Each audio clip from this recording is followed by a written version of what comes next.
નમસ્કાર, ન્યૂઝ બુલેટિનમાં આપનું સ્વાગત છે। હું છું પંકજ શર્મા। શરૂઆત મહત્વપૂર્ણ ખબરથી। ગુજરાતવાસીઓ ફરી અગનભઠ્ઠીમાં શેકાવા તૈયાર રહેજો, કારણ કે આવતીકાલથી એટલે કે 13 મે સુધી છોતરાફાડ ગરમી પડવાની છે। કાલથી લઈને 5 દિવસ બપોરે કામ વગર બહાર નીકળવાનું ટાળજો। ગરમી અંગે હવામાન નિષ્ણાતોએ મોટી આગાહી કરી છે। હવામાન વિભાગના મતે કાલથી 5 દિવસ યલો એલર્ટ રહેશે અને આવતીકાલથી 12 મેના 4 દિવસ રાજકોટ સાવધાન। કાલથી 12 મે સુધી રાજકોટમાં ગરમીનું યલો એલર્ટ છે। 11 અને 12 મે અમદાવાદવાસીઓ માટે પણ ભારે છે। 11-12 મેના રોજ અમદાવાદમાં ગરમીનું યલો એલર્ટ છે। 10 થી 13 બનાસકાંઠાના રહીશો માટે સાવધાની રહેવાની જરૂર છે, કારણ કે 10 થી 13 મેના રોજ 4 દિવસ બનાસકાંઠામાં યલો એલર્ટ આપવામાં આવેલું છે। આગાહીકાર અંબાલાલના મતે 11 મેથી આકરી ગરમી પડશે અને 15 મે આસપાસ પ્રી મોન્સૂન એક્ટિવિટીનો વરસાદ પણ થશે। 15 થી લઈને 25 મે વચ્ચે બંગાળ ઉપસાગરમાં વાવાઝોડું બનશે। જૂનની શરૂઆતમાં બની શકે જોરદાર વાવાઝોડું।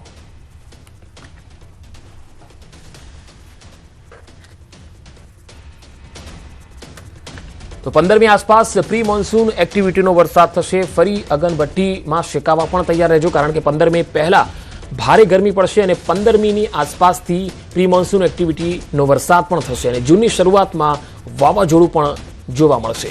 15 મી આસપાસ પ્રી મોન્સૂન એક્ટિવિટીનો વરસાદ, 15 થી લઈને 25 મે વચ્ચે બંગાળ ઉપસાગરમાં વાવાઝોડું બની શકે છે અને જૂનની શરૂઆતમાં જોરદાર વાવાઝોડું ઉદ્ભવી શકે।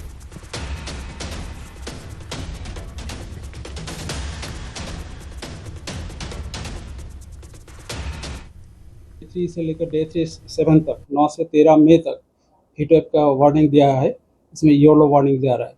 9 तारीख को हम सौराष्ट्र कच्छ में दे रहा है और 10 से लेकर 13 तक हम गुजरात रीजन और सौराष्ट्र कच्छ दोनों रीजन में हम दे रहे हैं। 9 तारीख को जो डिस्ट्रिक्ट हम हीटवेव में रख रहे हैं कच्छ, देवभूमि, द्वारका और राजकोट के लिए दिया गया है।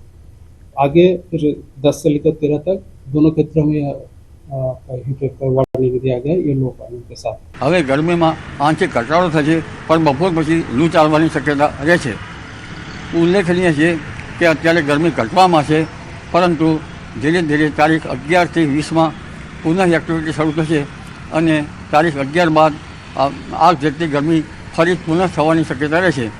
જોકે વાદળો તો સવારે એવા આવતા રહેશે, પણ બપોરે એકદમ વાદળો જતા રહેતા ગરમી જબરજસ્ત જણાશે। 8 થી 12-13માં બંગાળ ઉપસાગરમાં પણ સક્રિય થશે અને બંગાળ ઉપસાગરમાં લો પ્રેશર બનવાની શક્યતા રહેશે। તારીખ લગભગ 15 તારીખથી 25 મે વચ્ચે બંગાળ ઉપસાગરમાં એક વાવાઝોડું બની શકે। જો તેનો માર્ગ મ્યાનમાર તરફ હોય તો લગભગ ભારતના ભાગમાં ઓછો વરસાદ આવી શકે।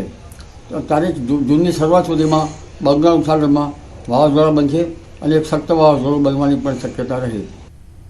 ગુજરાતમાં ફરી એકવાર ગરમીનો પ્રકોપ વધ્યો છે અને હવે ગરમી સાથે રોગચાળો પણ માથું ઉચકી રહ્યો છે। અમદાવાદની હોસ્પિટલોમાં દર્દીઓની સંખ્યા વધી રહી છે અને બીજી તરફ સુરતમાં લોકોના આરોગ્ય સાથે ચેડા કરતા નફાખોરો સામે તંત્ર એક્શનમાં આવ્યું છે।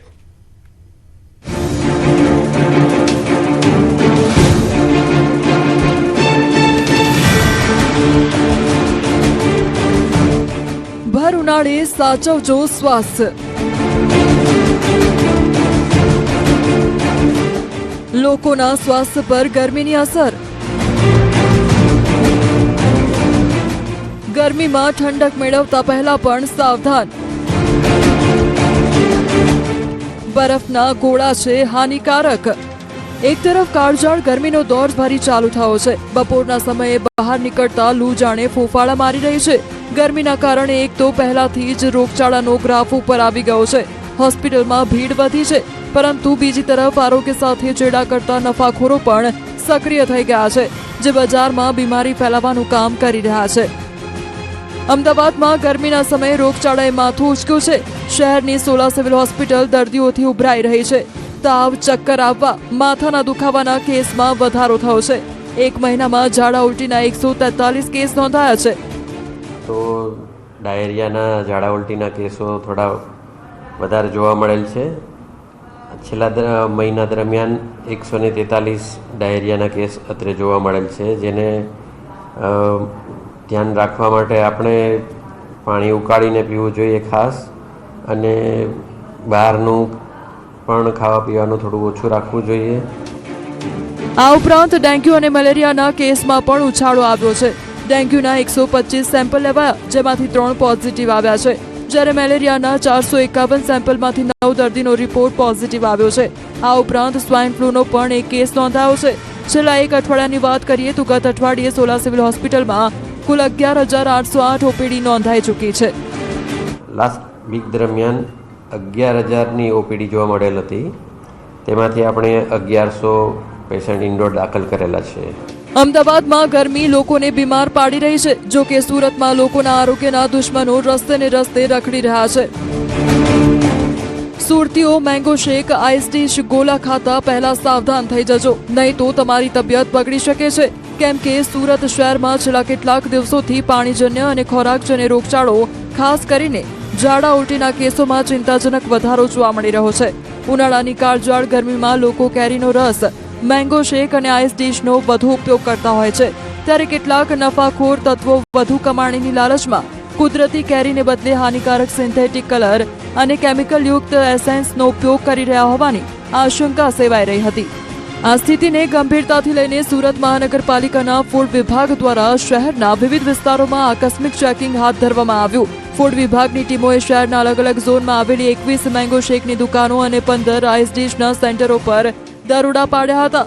તપાસ દરમિયાન અનેક જગ્યાએ અસ્વચ્છતા અને શંકાસ્પદ ખાદ્ય સામગ્રી મળી આવી હતી.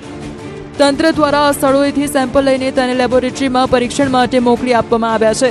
મિલ્કશેકમાં વપરાતા કલર, સેક્રીન તેમજ આઈસ ડીશની મલાઈ અને અન્ય પદાર્થોની ગુણવત્તા ચકાસવામાં આવશે. અડાજણ, કતારગામ અથવા વરાછાની મોટી એજન્સીઓમાં તપાસ કરી શ્રમિક વિસ્તારોમાં વેચાતા સસ્તા રસમાં ભેળસેળની વધુ શંકા છે.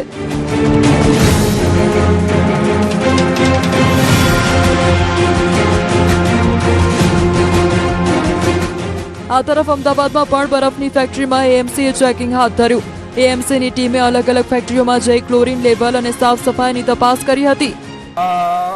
આજે આપણે મધ્ય ઝોનમાં 6 આઈસ ફેક્ટરી આવેલી છે, તો ત્યાં જે પાણીના વપરાશથી બરફ બનાવવામાં આવે છે તે પાણી યોગ્ય ગુણવત્તાસભર તથા ક્લોરીન યુક્ત છે કે નહીં તેનું આપણે ચેકિંગ કરવામાં આવ્યું છે. આજે આપણે અહીંયા આવ્યા છીએ. આ આઈસ ફેક્ટરીમાં જે પાણી વપરાશમાં લેવામાં આવે છે તે પાણી આપણે કસનળીમાં લીધું છે. ત્યારબાદ ક્લોરીન ટેસ્ટ માટે વપરાતા ઓર્થોટોલ્યુડિન સોલ્યુશનના 2 ડ્રોપ્સ આમાં નાખ્યા છે, જેથી આપ જોઈ શકો છો કે તેમાં આ પાણીનો કલર ચેન્જ થયો છે, જે દર્શાવે છે કે અહીંયા પાણીમાં ક્લોરીનની યોગ્ય માત્રા છે. જો ક્લોરીન ના હોય તો આ ક્લોરોસ્કોપ છે, એમાં આ જે લાસ્ટમાં બતાવ્યું છે એ પ્રમાણે કોઈ કલર ચેન્જ થતો નથી. કોઈ બી ગમે તે જગ્યાએ નીચે પડેલો બરફ કે નીચે ખુલ્લામાં પડી રહેલા ઠંડા ખાણીપીણીના ચાલતા હોય છે, સ્ટ્રીટ ફૂડ લારીઓ ઉપર જે બિન આરોગ્યપ્રદ ખોરાક મળતો હોય છે તેને ખાવાનો ટાળવો જોઈએ. ફેક્ટરીઓમાં દરરોજ ક્લોરીન ટેસ્ટ કરવામાં આવે છે કે કેમ તેની પણ તપાસ કરવામાં આવી. દાવો છે કે લોકોના સ્વાસ્થ્યની કાળજી રાખવા માટે મહિનામાં 2 વખત પાણીના નમૂનાઓ લેવામાં આવે છે, જેમાં એક નમૂનો પ્રાઇવેટ લેબમાં અને બીજો દુધેશ્વર સ્થિત સેન્ટ્રલ લેબોરેટરીમાં ચેક થાય છે. ફેક્ટરીના માલિકે જણાવ્યું કે તેઓ રેગ્યુલર ચેકિંગ કરાવે છે. અમે એડિબલ આઈસ બનાવીએ છીએ કે જે મ્યુનિસિપાલિટીના શુદ્ધ પાણીમાંથી બનેલો હોય છે, અને એની અંદર અમે ક્લોરીન વખતો વખત અમદાવાદ મ્યુનિસિપાલિટી કોર્પોરેશનના હેલ્થ ડિપાર્ટમેન્ટના સ્ટાન્ડર્ડ પ્રમાણે એડ કરતા હોઈએ છીએ. અમે એડિબલ આઈસ બનાવીએ છીએ, અમારે લગભગ ઉનાળાની અંદર જ ડિમાન્ડ અપ હોય, બાકી ઠંડીની સિઝનમાં તો નોર્મલ બરફ ચાલતો જ હોય. મહત્વનું છે કે ગુજરાતમાં ફરી ગરમીનો પ્રકોપ ફરી વધ્યો છે. ગુરુવારે 10થી વધુ શહેરમાં 40 ડિગ્રીને પાર રહ્યો છે. 43.2 ડિગ્રી સાથે અમદાવાદ સૌથી ગરમ શહેર રહ્યું. ગાંધીનગરમાં 43, રાજકોટમાં 42.7, અમરેલીમાં 42.3 ડિગ્રી, ડીસામાં 42, વડોદરામાં 41.6 ડિગ્રી, ભાવનગરમાં 40 અને ભુજ 40.6 ડિગ્રી તાપમાન નોંધાયું. અમદાવાદમાં આગામી 10 દિવસ સુધી પાણીની અછતનો સામનો કરવો પડશે, તો બીજી તરફ રાજકોટવાસીઓ માટે રાહતના સમાચાર પણ છે.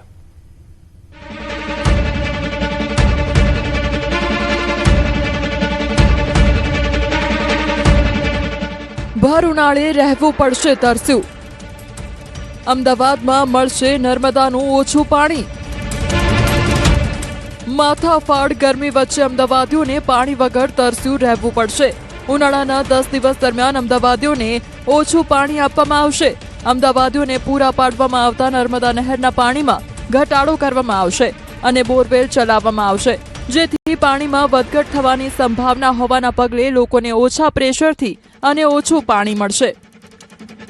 અમદાવાદ મ્યુનિસિપલ કોર્પોરેશનના ઇજનેર વિભાગના જણાવ્યા મુજબ સરદાર નર્મદા નિગમ લિમિટેડ દ્વારા નર્મદા મુખ્ય નહેરમાં પ્રી મોન્સૂન કામગીરી અંતર્ગત નહેરના આરસીસી લાઇનિંગમાં થયેલા નુકસાનને રિપેરિંગ અને મરામતની ભાવના કાર્ય માટે આગામી 10 દિવસ સુધી નહેરના લેવલમાં જરૂર મુજબ વધઘટ કરવામાં આવશે, જેના પરિણામે કોતરપુર વોટર વર્ક્સ ખાતે મળતા પાણીના જથ્થામાં ઘટાડો થશે અને કોતરપુર વોટર વર્ક્સ ખાતે પૂરતા પ્રમાણમાં પાણી ઉપલબ્ધ થશે નહીં, જેથી શહેરના પશ્ચિમ ઝોન, મધ્ય ઝોન, ઉત્તર ઝોન, પૂર્વ ઝોન અને દક્ષિણ ઝોનના વોટર ડિસ્ટ્રીબ્યુશન સ્ટેશનોમાં પાણીની અછત સર્જાશે. આ પરિસ્થિતિમાં વોટર ડિસ્ટ્રીબ્યુશન સ્ટેશન ખાતે જરૂર મુજબ બોરવેલ ચલાવી ઉપલબ્ધ પાણીના જથ્થા અનુસાર પાણીનું વિતરણ કરવામાં આવશે.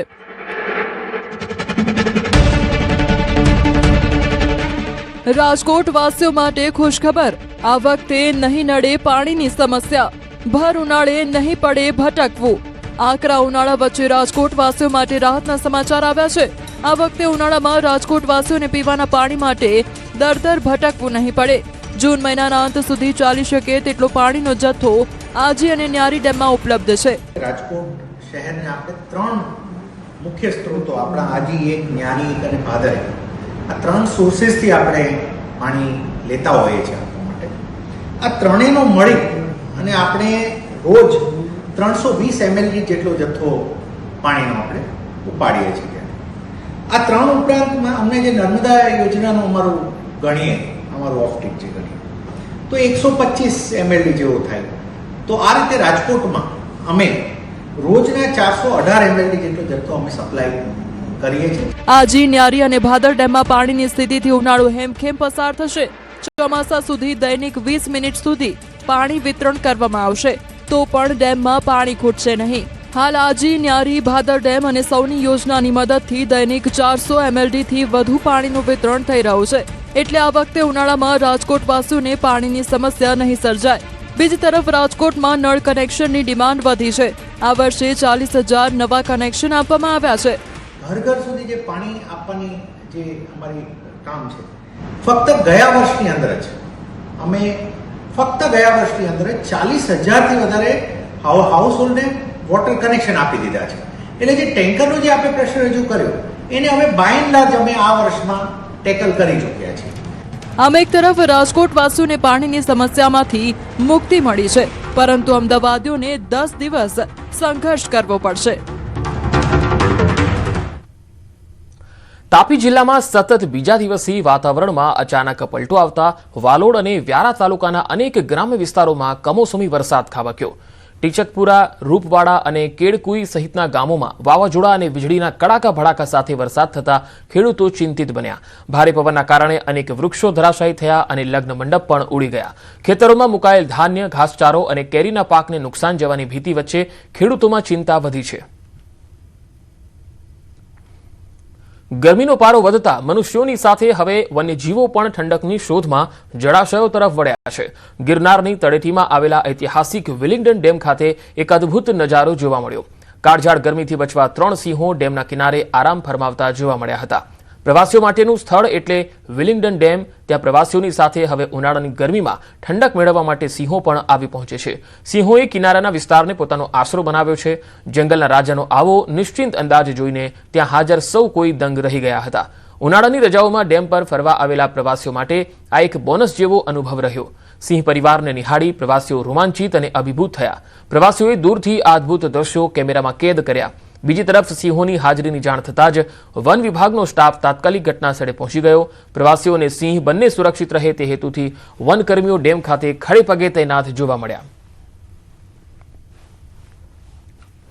સોમનાથ જ્યોતિર્લિંગ મંદિરના ભવ્ય કોરિડોરનું આયોજન થઈ રહ્યું છે. વડાપ્રધાન નરેન્દ્ર મોદી અને મુખ્યમંત્રી ભૂપેન્દ્ર પટેલના વિઝન હેઠળ સોમનાથને વૈશ્વિક સ્તરે આધ્યાત્મિક અને સાંસ્કૃતિક કેન્દ્ર તરીકે ઓળખ મળી છે. ત્યારે કોરિડોરના નિર્માણને લઈને ભક્તોમાં પણ ખુશીનો માહોલ છે.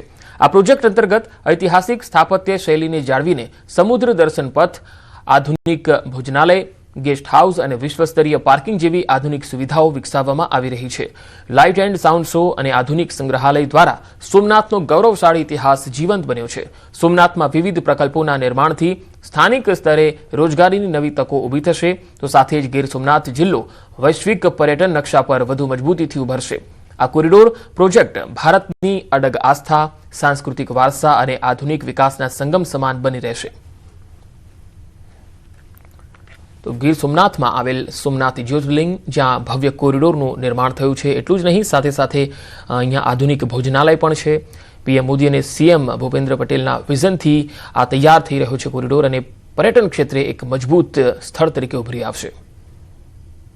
જે બનશે ને તો સારામાં સારી સુવિધા મળશે અને ગુજરાતનું એક નંબર અત્યારે સ્થળ છે જ, અને હજુ સારી રીતે વિકાસ થશે ને અલગ અલગ રાજ્યોથી, અલગ અલગ કન્ટ્રીઓથી આપણા ત્યાં સારા એટલે સરસ ભાવિક ભક્તો આવશે. જ્યારે આ કોરિડોરનું નિર્માણ થશે ત્યારે ખૂબ જ વિકાસ થશે. અહીં નવું રેલવે સ્ટેશન પણ અત્યારે તૈયાર થઈ રહ્યું છે. આ રેલવે સ્ટેશનમાં એવી વાત છે કે દરેક યાત્રાધામોને અહીં કનેક્ટિવિટી મળે, જેથી કરીને યાત્રિકો છે એ બહોળી સંખ્યામાં સોમનાથ મહાદેવના દર્શન કરવા પધારે. પ્રધાનમંત્રી શ્રી મોદી સાહેબ જ્યારથી અધ્યક્ષ બન્યા ત્યારથી બુલેટ ગતિથી વિકાસ થઈ રહ્યો છે. જેમ કે રેલથી, રોડથી, એવિએશન તરફથી પણ અત્યારે એવી તૈયારીઓ ચાલી રહી છે. નજીકના ભાગમાં ક્યાંય સારું એવું એરપોર્ટ પણ બને. આવા ઘણા બધા પ્રકલ્પો સરકારશ્રીના ચાલી રહ્યા છે. ભગવાન સોમનાથ દાદા સૌનું કલ્યાણ કરે એવી ભગવાન સોમનાથ દાદાને પ્રાર્થના કરીએ.